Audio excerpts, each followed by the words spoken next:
Assalamualaikum warahmatullahi wabarakatuh. Berjumpa lagi dengan saya di Good Bondoro Channel yang membagikan tips-tips seputar merpati dan serba-serbinya. Dan juga saya berharap menjadi motivator ya channel ini pada teman-teman yang pemula yang dengan budget kecil seperti saya juga ya. Jadi kita hanya mencari di pasar dengan modal rebahan dan pengetahuan ya. Oke, hari ini saya akan membahas tentang apa rambonan ya. Kembali saya mencoba membahas tentang rambonan dari pertanyaan Mbah Yoko kalau tidak salah ingat saya ya. Apa namanya, kepala yang bulat kayak duit 500, bulatnya bulat hampir sempurna ya, bahkan sempurna ya untuk bulatannya itu, kepalanya setengah bulatan itu, kemudian paruhnya kecil ya, tipis panjang. Itu rambonan apa? Ini sepanjang pengetahuan saya dan apa yang saya pelajari ya Mbah Yoko, dan juga untuk teman-teman semua, itu biasanya kalau kita raba justru dia ini ya, rambonannya kayak ada posnya ya, tapi posnya itu sedikit sekali ya. Itu biasanya akan terasa di tulangan yang agak kasar, tapi kalau kita tidak memperhatikan dia kayak tulangan-tulangan halus ya, kayak tulangan-tulangan yang tidak kokoh ya. Kalau pos itu kan identik kokoh, keras ya, dan kasar. Tapi kalau yang jenis-jenis rambonan yang bulat itu kepalanya, kalau kecil itu biasanya menurut saya itu rambonannya pos gresik ya. Apalagi nanti satu saat di anakannya itu kalau keluar mata putih kayak gini nih, itu saya amati itu ada posnya ya, entah itu dari ibunya entah itu dari bapaknya, nanti satu saat akan keluar mata putih ya. Mata putih kalau dibarengi dengan alisnya merah itu biasanya jelas sekali itu ada pos dan gersiknya ya. Kalau ini pengamatan saya ya, jadi kalau ada kesalahan mungkin karena saya kurang cermat dalam mengamati dan menyerap ilmunya ya. Itu biasanya begitu ya. Kalau ini dari indukan ceweknya, ini ada unsur posnya. Jadi di anakan dia keluar matanya ada yang putih begini ya.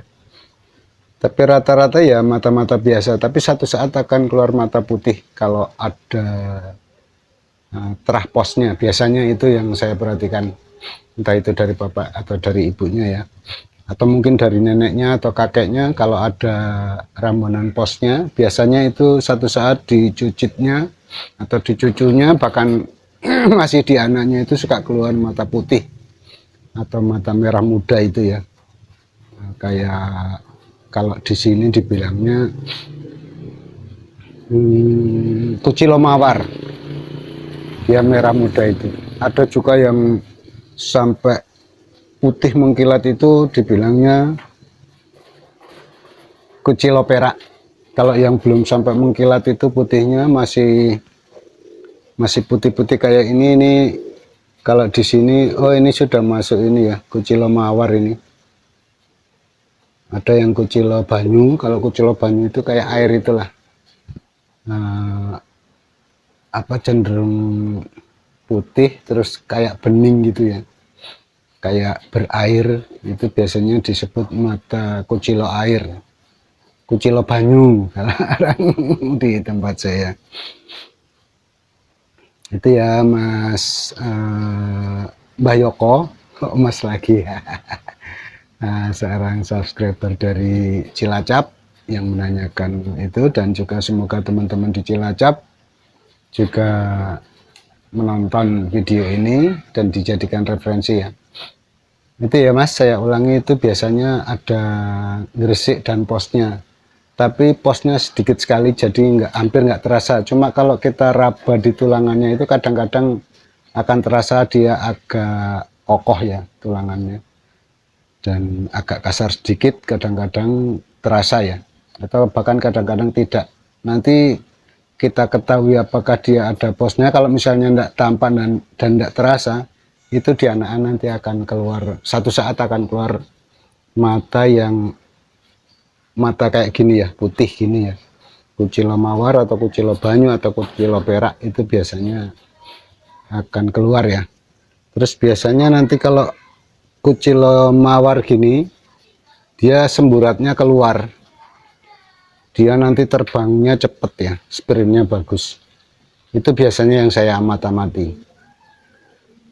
Oke, untuk Mbah Yoko, semoga ini bermanfaat dan bisa dijadikan referensi dalam memilih merpati ya, dan juga teman-teman sekalian, baik yang di Cilacap, di mana saja berada, kemudian sedang mencari referensi untuk memilih merpati untuk bermain, monggo ya, dan juga channel ini di like, komen, subscribe-nya, supaya kalau ada teman-teman yang mencari informasi yang kebetulan ada dan mungkin satu saat akan ada di kedepannya ya, makanya jangan lupa di subscribe supaya teman-teman mendapatkan notifikasinya saat saya mengupload, dan siapa tahu memang benar-benar diperlukan dalam referensi mencari merpati untuk permainan baik rumahan atau kolong ya, atau bahkan mungkin juga teman-teman bisa menanyakannya ya, siapa tahu saya pernah mengalami atau pernah punya pengalaman itu, maka akan saya sampaikan sebisa mungkin dan sebaik mungkin. Dan jika memang ada kekurangan, nanti akan saya usahakan cari referensinya, tanya-tanya sama pemain-pemain senior ya, dan juga nanti akan saya sampaikan. Oke, semoga ini bermanfaat. Akhir kata, wabillahi taufiq wal hidayah. Wassalamualaikum warahmatullahi wabarakatuh. Salam satu hobi.